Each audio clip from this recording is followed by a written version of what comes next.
And I mean, you're kind of a veteran now. You're a junior. I mean, how do you, as far as your role as a leader, kind of keep the focus on the next game? We just keep competing against the offense. They make us better. We make them better. They make some plays. We make some plays. So we just keep competing in practice and going hard. What do you make of how the defense has done the last few weeks? Did you see this coming, given the guys coming back, or you held Mississippi State to a field goal, Tennessee got shut out? I mean, is this kind of what you expected? We focus on our keys and assignments and practice, and it all came together in the game, so that was good for us. I mean, did you see this potential when you knew that you guys weren't losing, Lorenzo or Davin or Aaron? Oh yeah, when I knew a lot of seniors were coming back, I knew we'd have a good year as a defense. We had a lot of talent coming back, a lot of veterans, so I knew we would have an experienced defense. How would you describe Lorenzo's play so far? What are you seeing up there from him? Relentless every play. He giving his all every play. He laid all on the line for his teammates. He's a team player. He do whatever it takes, do his job, and help the team.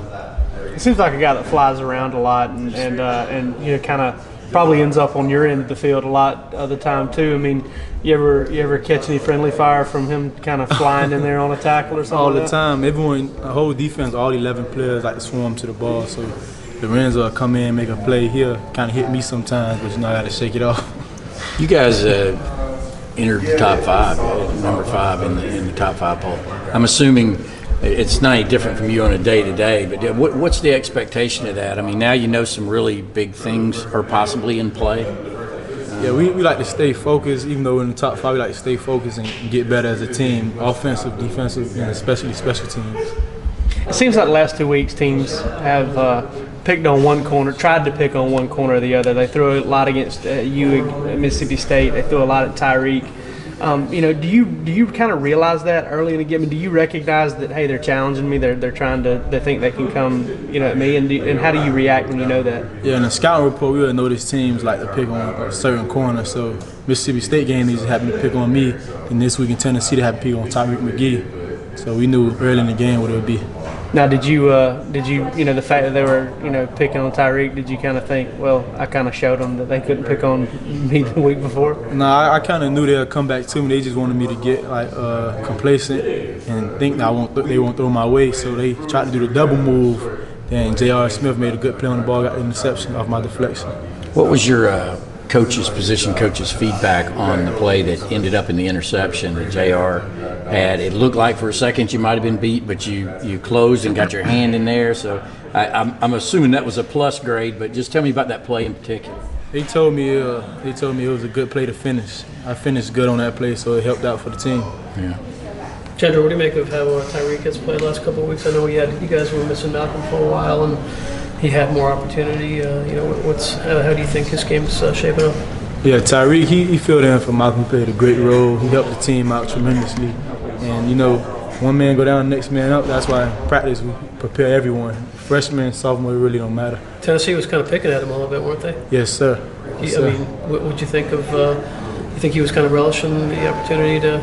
Oh, yeah, he liked it. He told me on the sideline, he hoped they keep throwing it at him. He wants to get some film. What would be your description of a Mel Tucker defense? Mel Tucker defense, fearless, relentless, humble. How much, Coach said the other day, this is his defense. I mean, do you guys look at it 100% his? What you mean by that? In terms of calls, game plan, everything and such?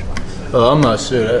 I'm not the one that can answer that question. I think he's saying like Mel has complete control over the defense, as opposed to people kind of assume on the outside that Kirby has a big part, but that it's Mel. Mel kind of controls everything with the defense.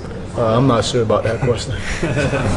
Deandre, what can you say about Vanderbilt, especially their passing game? It's a little different than what you guys have faced thus far. Oh yeah, Vanderbilt running two-back pro-style offense. We don't see that much throughout the season, but they got a great team, fight hard, and last year they came out with a victory over us, so it'll be a good game to watch. What about Kyle Shermer and his ability to get the ball out quick? What's the challenge for the DBs there? Yeah, Kyle Shermer, he's a great quarterback. We haven't seen many pocket passes this season. He's like the first one, so he got a strong arm and great football IQ, so we just got to focus on our keys and do everything Right. You know, obviously this is a very different Georgia team, very different Vandy team. What is there anything you can take from last year's game though, and sort of use to your advantage in this one? We just could finish hard and don't have too many missed assignments. That's all.